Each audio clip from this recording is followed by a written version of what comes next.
and just amplify the great work that you're doing. Thanks, Michelle, for clicking record. I said I would do that and I did not. So just information here on how you can tag us so that we can fully share the great work that you're all doing. We're going to talk about why and how to kind of sustain that long-term engagement, as well as some different paths and ideas on how to do that, because not everyone is able to facilitate a group on a ongoing basis. So we'll talk about different ways for group sustainment or self-sustainment. And then, as always, we'll have plenty of time to talk about some best practices, Q&A. I've got some discussion questions related to this topic, but we'll also have time to talk about any other challenges that are coming up, even if they're not related to today's main topic.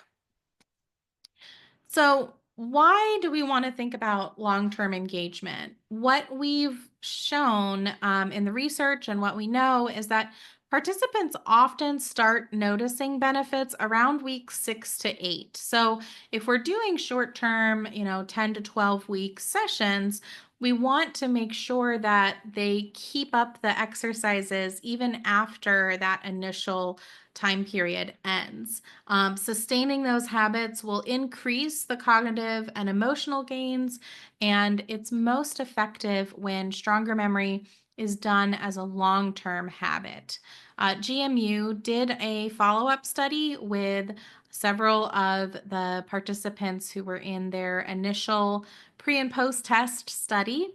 And at the 6-month mark, they found that there is some decline if you don't stick with it. So they did see a decline in mini MOCA scores after 6 months if participants said that they were not continuing the exercises on their own. However, what was kind of interesting was that those numbers weren't back all the way to their pre-stronger memory scores. So there is some benefit that stays, but overall, we know that the participants who stuck with it, they had additional improvements or they stayed stable at that higher score. So we want to encourage people to do it really regularly for the time that we're doing the program, and we want them to stick with it if at all possible, because otherwise we know eventually that decline will come back if they're not sticking with it. Some ways we found to do this, social support really plays a key role in continued engagement. There was a phase 2 research study done by GMU, which really confirmed the impact of social connection. And we know from the qualitative research that was published on Stronger Memory, people's motivations for starting the program tended to be pretty intrinsic. They noticed something or they were concerned about their memories, so they wanted to take action in some way. But their reasons for staying with the program tended to be around having, peer support or peer connections. They now have a reading partner, or their doctor or somebody in their life said, wow, I noticed this is really helping you. You should stick with it. So how do we take that idea of social support and knowing, what motivates people to keep going and find some pathways to engage in continued sustained momentum?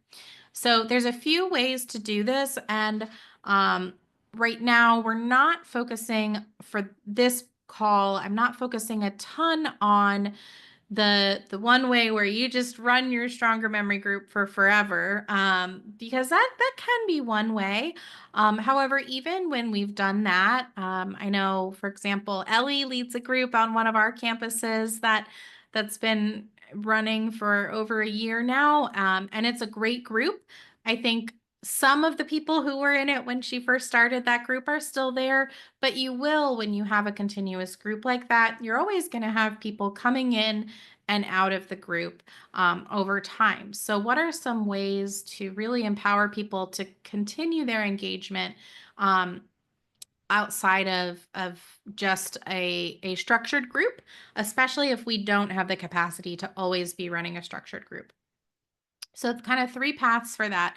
One is independent practice. So, really encouraging and emphasizing during those group sessions that this is a daily habit. How can they make visual cues in their environment, in their home, to prompt them to do the exercises each day?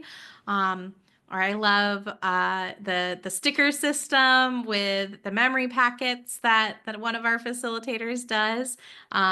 You mentioned that in the intro, that people love your stickers, especially. So, how do we kind of make it interesting, have some visual cues or prompting, or a buddy system where you're remembering to do it because you meet up and you read every day with someone?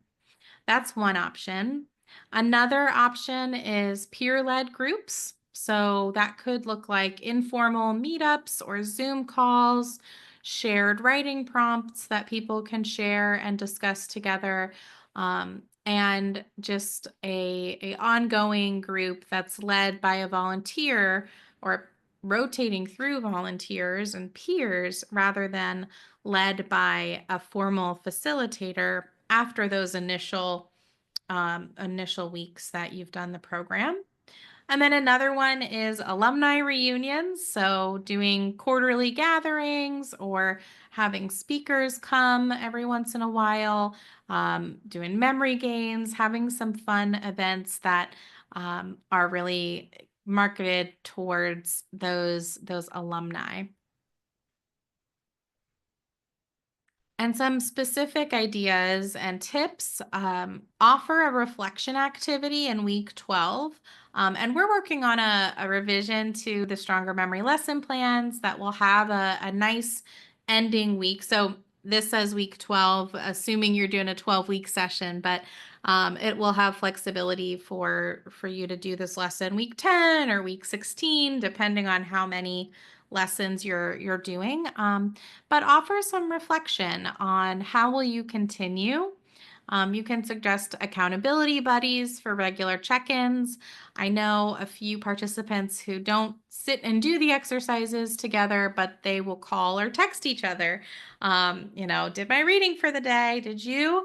And that can be really helpful, especially if it's a friend. You don't want it to feel like somebody's bossing somebody else around. So if it's someone who's going to be a little bit too directive, then maybe that's not the right partner. But if people are peers and friends, that can be a good way to provide that sustainment. Keep the room or the space reserved, if possible, for people who want to meet independently. So, if you're at a senior center or in a long-term care community and the formal group has ended, but that room, the meeting room you've been using, is still available, you can keep it reserved for people who want to come and do an independent check-in, or people who want to read with a reading buddy during that time, so that they can really make the group their own. Celebrate with certificates or milestone recognitions. That can be a really fun way to kind of capitalize, or not capitalize, but really highlight and celebrate the fact that they've accomplished something, they've been dedicated to something, and see how that goes. And then you can invite alumni to your Facebook group or to a email list. I know at times, when we've had interns or when we've taken a break for a few months, Ellie and her intern have sent out, weekly emails or biweekly emails to group members of, here's a fun brain health fact. Remember to do your exercises. So sometimes things like that. That's just a regular reminder of keeping up with this habit that can really be helpful to sustain engagement. So some key takeaways to everything I've just shared before we launch into some discussion, because I know you all have great ideas as well, is that long term engagement really involves ownership and empowerment. So, empowering people to make this part of their daily habit and giving them some ownership over the process, whether that's ownership over the meeting, or if an informal meeting, or ownership with an accountability partner, or volunteering to help someone or do it together. You all are planting the seed, and now let's help it grow. So even with the shorter term groups, like I know with our 10-week groups, we do, Ellie's been doing 10-week groups at one of our campuses. And it's really neat to still see walking around the campus some of the Stronger Memory participants who, are always happy to see Ellie, and they're creating that connection. They earned a certificate. You just get that sense that this is something they're going to remember doing, remember being a part of. So they're more likely to keep that as part of their day and their long term engagement. So, I want to take some time to discuss some specific things around this topic. I want to know, does anyone want to share, how do you celebrate your participants' progress? How do you promote long term engagement in your group? And then, what are some tools that would help you sustain long term engagement? For example, would a weekly blog post or an email with a link to a weekly brain health news article be something that would be really helpful for you to kind of sustain momentum if that was something we were to develop in the future? So for now, I'm going to stop sharing my screen so we can see everyone's faces. And I'm going to put this first question in the chat um, so everybody can see it. But how do you celebrate your participants' progress? Does anybody have a way they've celebrated participant progress? When the people, this is Diane, when any of the individuals in the group verbalize that they notice something particular and they just share it out with the group, I think the reinforcement of the other participants, just makes everybody feel good. It feels they all have a shared success when they hear somebody say that they notice something different. Yeah, no, that's a really great point. That shared success.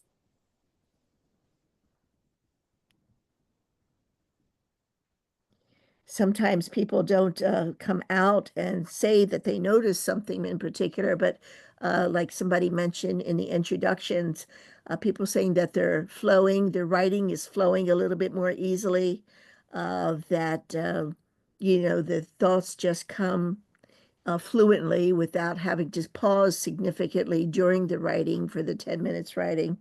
And, when somebody says something, others with their body language, either they're nodding, so they might not have thought to say anything, but now that somebody has mentioned it, yeah, they notice that as well. I Yeah. think I think the reading out loud is the one that most people verbalize a lot of success with, uh, both in recognizing that maybe their volume is a little bit different, like they feel more confident when they speak out loud.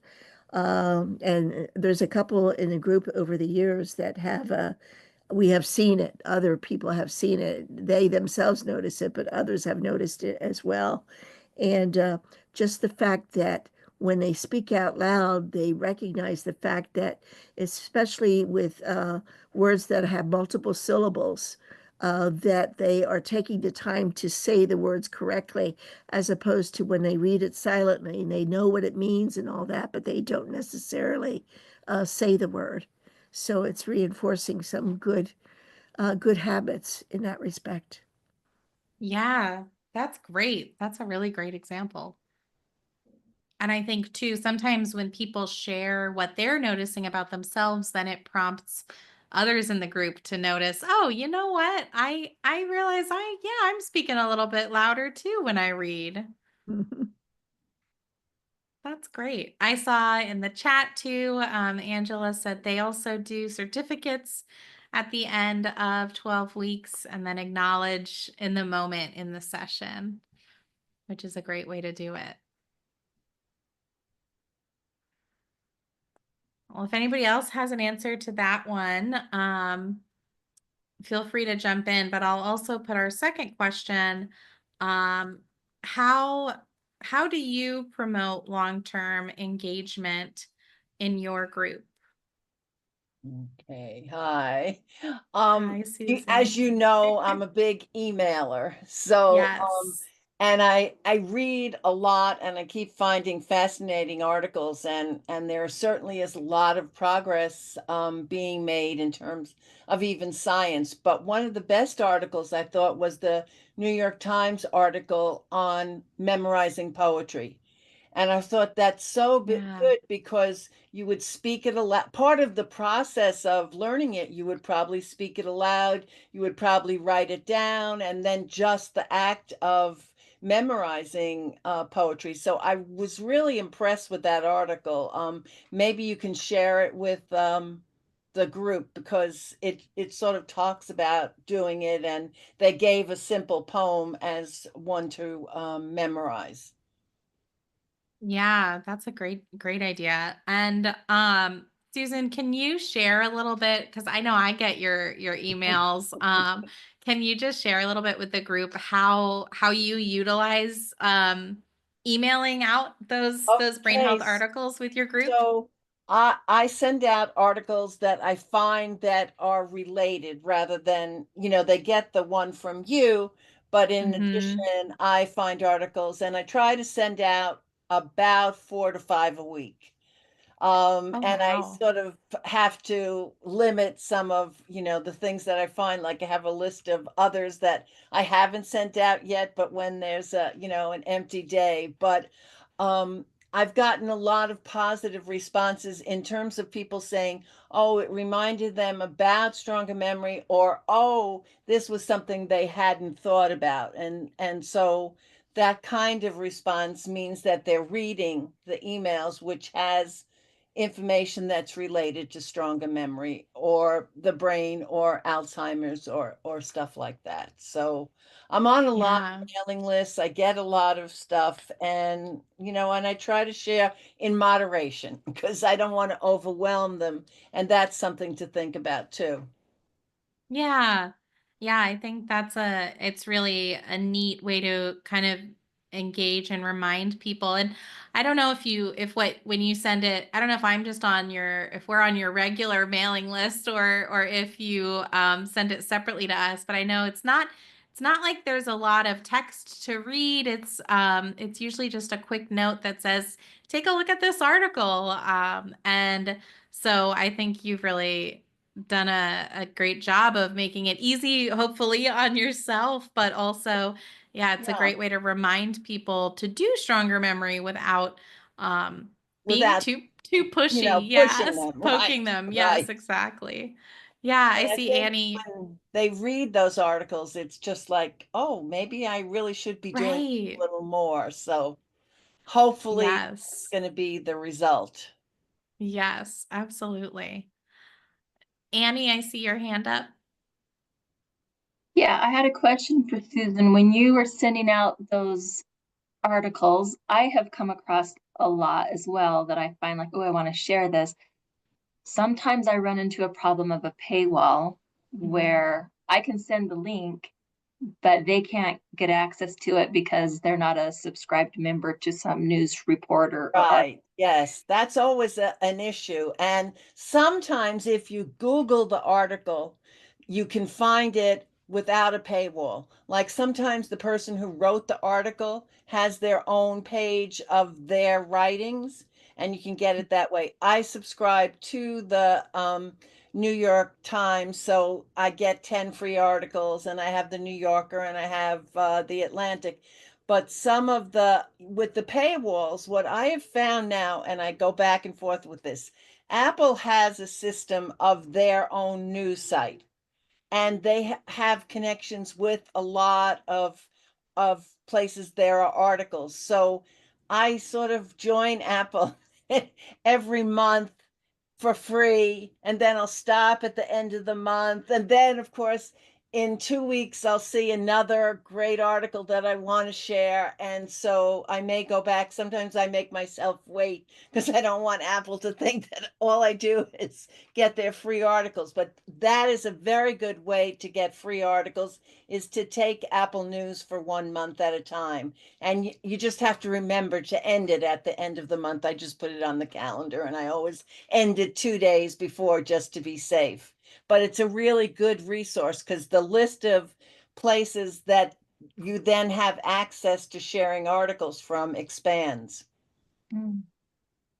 And that's a great idea. Yeah. I haven't thought of that. I know.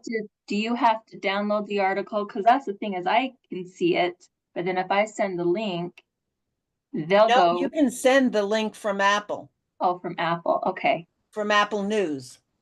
And even if they don't have a temporary membership, they'll Right. get Most access of to them it. will go through, yes, like the Wall Street Journal. I mean, if I do it that way, and they have a lot of good science articles often, then yeah, there are some that don't, and I don't know why, but there's a list of things that you can list as magazines you're interested in. And then, you seem to have more access for that month Okay. Okay. sharing.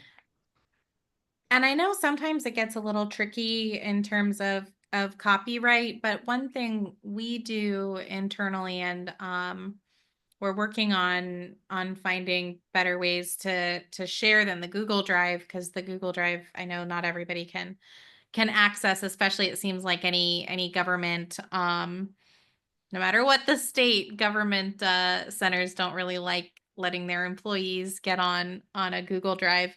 But one thing we've done is taken an article and put it into a format on a Word document that we'll share out. That's kind of, um, we cite the article and the author and all of that, but since it's depending on, you have to kind of look at the news website, but depending on whether or not there's a paywall initially, and depending on if the publication says you can use it for educational purposes, if you're not charging anything for sharing that, you can sometimes do things that way as well. Yeah. But that adds another extra step. So that's not always as helpful, but another option. Yeah.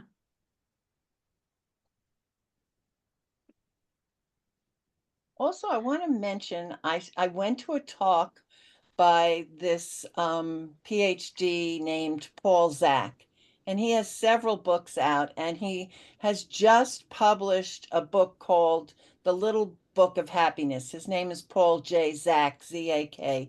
And what he has done is he's listed, I think it's probably about 50 virtues.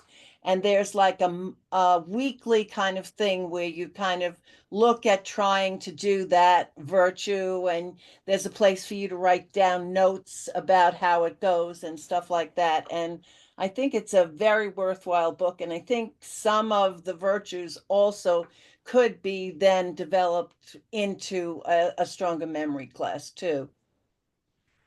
That's really neat. Will you send the name of that Yes, book? I will. Thank you. Thanks, Susan. I know Michelle has done at least one book club. Our virtual Stronger Memory group has done a couple of book clubs, which that group is very they are very studious. So their book club can be a lot, but maybe a lighter book. Sometimes that can be a really good way to sustain engagement and give a new topic, something new to share with everybody. Yeah, and also the statistics on loneliness are so high, so that I Yeah. think, the social benefit of stronger memory is really very important. Mm-hmm. Absolutely. Yeah. And I know sometimes that's where asking people to partner up and offering, especially if your group meets in person, this is maybe a little easier, but there's ways to kind of do a virtual directory too. But offering that and saying, if you want to be matched with a reading partner after our group classes end, here's where you can sign up, and then connecting people together so that they kind of have a buddy system. That can be Yeah, another I've also good asked them if way. they want to share their emails. And Oh, most times, yeah. most people do. So then I send them a list of the people from their group. Oh, that's great, because then it gives them that empowerment to sustain it on their own. Yeah, that's I great. know in our community when COVID was introduced and we were all hunkering down in place, so to speak. Um, a couple of the condos, there's 5 condos in our community, but one condo in particular, uh, they they went to the letter of the law and stayed in their own units. But after dinner, they went to their door and sat in their doors, and they had conversations up and down the hallway. So one of the things that the people remarked is, not everybody has the tech, with the computers, or Yeah. do they want to? Not everybody likes to do the telephone. They like the, not everybody has the mobility to be able to get out. Now there, everybody sort of needed to stay in place, but for different reasons, sometimes people aren't mobile enough to get from point A to point B. But it just goes to show you that people's ingenuity will come up with some sort of way of connecting. I have to say, talking about getting memory, more than one person said that they wish that growing up, that right then and there, they had what many of us grew up with the party lines when you went to make a phone call out and you couldn't because somebody else was on the party line. So that would have been a good way to talk to everybody too. So Yeah. Oh, that's funny. Yeah. I didn't think of that. Oh. Well, I want to make sure I open it up. We can keep talking about this kind of long-term engagement, and we'll send out notes too. But I want to open it up if anybody has another question they want to brainstorm around, or something they want to share, even if it's not related to this month's main topic. We've got some time for that as well. I think one of the senior centers at the beginning had asked a question around getting people interested, and recruitment. So I don't know if anybody has advice on that to start off with, and then if there's any other questions, we can go from there. quite honestly, in my own area, for the first couple of groups, I put out the word if anybody is interested in stronger memory. And Jessica, I know you had come to one of the caring meetings, then word of Yeah. mouth spread. But quite honestly, here lately, um, some people have just brought a friend to the Oh, weekly yeah. gathering, and they all sort of got their hook in, and they've joined the group. So I have to say the people themselves were the ones that sort of brought it out. And you were talking about the activities and the weekly gatherings and everything. And that is the easiest part because each week, maybe not everybody in the group comes, but we have at least 9 or 10 of the 16 on most times. Um, but the community at large, we're in a pilot study to show the importance of connection and developing communities of connection in Fairfax County, part of the SHAPE program. Mhm. Um, but people don't always realize sometimes the things that they do that it's just normal. But for others who are at the receiving end of things, it means a lot to them. And Yeah. so we've established good deeds. They report good deeds to me to help document some of the things the community is doing as a whole. But there's this saying that every once in a while we put it in the newsletter. Kind hearts are the gardens, kind thoughts are the roots, kind words are the flowers, kind deeds are the fruits. And so those kind deeds have resonated with a lot of people, and they're talking about ways that they could help each other. So I just share that with you all. I love that. That's really great. Oh, somebody put in the chat, Angela put in the chat, interested in resources for short stories that people have had success with. Absolutely. That's a great one. I know there's a few people that are really good at finding those short stories, good things for people to read aloud. Did anybody have a good flyer to advertise the program that was helpful for you all to get it out there, the information out there?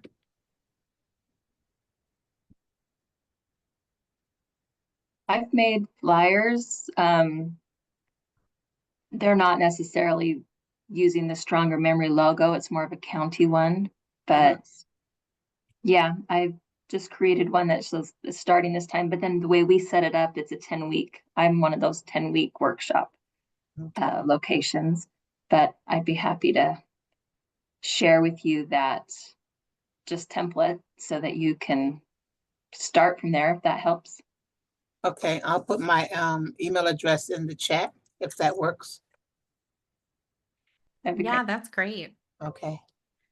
Thank you. So, And Ellie, I saw you went off mute too.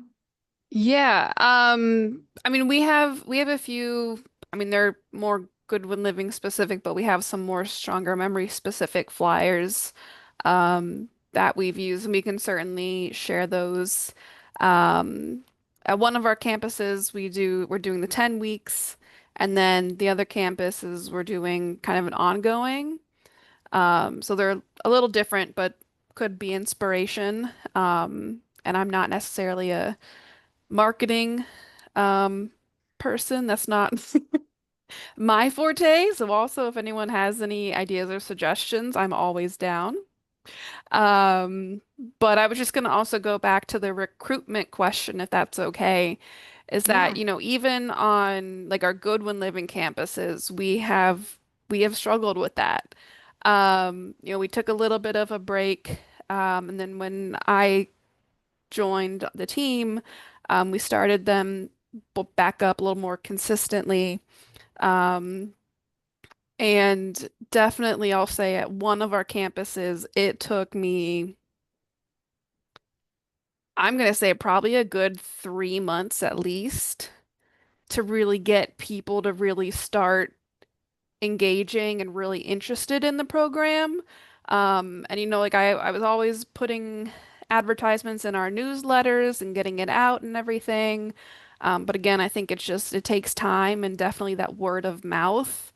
Once more people started really understanding what it was and started talking to their peers, that's when, we started getting a lot of people. Within a matter of like, I don't know, 6 months, I'll say, we went from like having 7 to 10 people regularly come.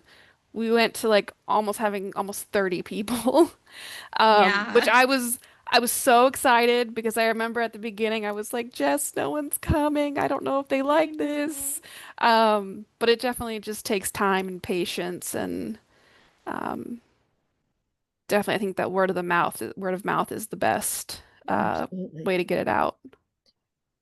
One of the things Yeah. that I'm encountering with our group as it has gotten bigger, like when the full 15 or 16 people come, is when somebody throws out a thought and people are answering. The people that are a little hard of hearing, you find that it's hard to find where that middle place is, or do you stay in the middle, or you have to turn your head so everybody can look at your face. If they even if they have hearing aids, sometimes it doesn't work, or one side is better than another side. How do you guys handle that?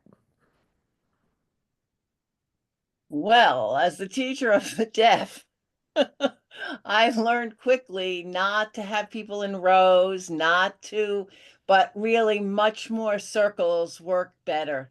And that it was really hard because when I first started teaching, I was just going to put desks in rows like I had in school, and I found out that didn't work with the deaf. And anybody that's hard of hearing really does need a little bit of help, and sometimes if a person who's talking is one of those low-voiced people, I would repeat what they have said in my bigger voice, because then that other person can, get the information. And also, with the hard of hearing and deaf people, it's important to ask them where they're comfortable sitting. Like some people, it's one ear, and if they're facing a certain way, then they hear better, So sometimes it's a good idea just to ask which ear is the problem, or can you hear better if you're looking this way, or do you need to be closer? And those kinds of things would, but in a low key kind of way. We are somewhat in the oval as opposed to in lines, but inevitably, wherever one person sits, it's somebody on the other side or the opposite side that's saying something. So I think repeating I do find myself saying out loud what they said to hear. So Also, yeah, I would say my husband was teaching senior adults, and he bought from Amazon a little portable thing that projects his voice, and it was so inexpensive and easy to use. And they are available for, I think, under $20 or $20. So that, Yeah. what yeah, is it called, Susan? I'm not sure. I I'll have see to if I go can look at find it. a link quickly. I think they're often called like a voice amplifier. Yeah, I think that's what they're Um, called. Ellie's And they raising do a her good hand job. too. Yeah. I know Good. too, like at Goodwin Living, we have microphones, so we'll use those. Oh, amazing. Ellie found it. She beat me to it. Yes. Good. Great job. Easy to use, and can Yes. really help in a group setting.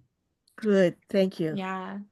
And one thing I've noticed that Ellie does, which Ellie, feel free to jump in, but like you always use a microphone. Um, it's just part of the normal routine that she does in her group. So it never feels like, oh, I must be speaking too softly if I'm the one getting singled out to use the microphone. Yeah. I mean, we're very lucky in the locations where we do the groups. We definitely have access to microphones. Whether or not they always work, True. Right. That's you the know, same that's a thing. You're thing. going to use something technical Yeah. and it doesn't work. Right. But Susan, just like you, like when somebody says something kind of quieter and I notice like another person's having a harder time, typically I mean I always will repeat the question or to kind of rephrase it just to make sure that other people are able to hear it. Because oftentimes too, there's like we have one individual who is a very sweet gentleman, but he has a very low voice, and he tries to speak Project. loudly, but he project, yes. But sometimes he has difficulties due to his diagnosis. So yeah, we're always, I'm always trying to include him, make sure he feels comfortable to talk, but Right. always rephrasing what he has said to make sure that, he's still able to join in the group and um, I participate. think it's also important, I will mention this, when you're dealing with people with hearing loss, whether they have aids or they're unaided, the thing that seems to be the biggest problem is most people will repeat something one or two times. And sometimes the person needs that third time. And it can be difficult and everything, but I mean, so many deaf people always complain to me. Their family would say, maybe repeat something once or twice. And then they'd say, I'll tell you later. But of course, they never told them later. And so Right. that's that isolation of hearing loss is something that Mhm. we really, as hearing people, don't understand. And so I think it's important sometimes if you're seeing someone's face, you can usually tell if they're struggling or they haven't heard, then maybe that third time could be the charm. Yeah, absolutely. I think The that's a last little bit of good thing to discussion made remember. me realize when we were talking about benefits for stronger memory, there's been a couple people in one group or the other that have verbalized that Parkinson's, for example, people tend to speak very low and their Mhm. handwriting gets to be very, very small. So doing the stronger memory has helped some people in that respect for both for the reading out loud and the writing. So that's a benefit I didn't think about to say earlier until we just started chatting here.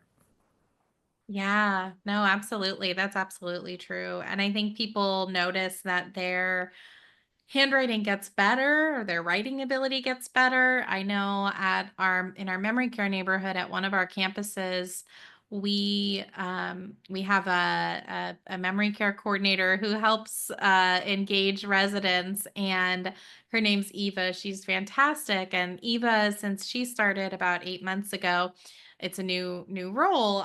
But one of the things she does is she encourages the residents to do the stronger memory exercises every day. So they're regularly writing and they're regularly doing simple math worksheets. And so the other day, she was doing a puzzle with several residents, and one of the residents said, "Oh, Eva, can you get me a pen and a piece of paper?" And Eva thought nothing of it and said, "Sure, let me go get that for you." And this resident is not somebody who would typically write notes or letters, and this resident with her pen and paper, when Eva came back to her a few minutes later to see what she was working on, she was writing a letter to our foundation saying how wonderful it is to have Eva as, a staff member, and how Eva makes her feel, so engaged and is so excellent at her job. And so it's just really incredible to see on all levels of brain change and dementia how, yeah, this regular practice can really improve handwriting, and the fact that, this one resident was able to initiate something like that was really sweet. Oh, So, that's another important thing. I mean, a lot of people don't know there are better pens out there with better Mhm. very grips. Like true. when I've mentioned that, some people say, "Oh, really?" Like they never saw these better pens to hold as your hand or Yeah. your grip is less Mhm. perfect. So that's something I think probably, if you just think of it to mention it once, Yeah. about these thicker pens if you're having trouble with your handwriting.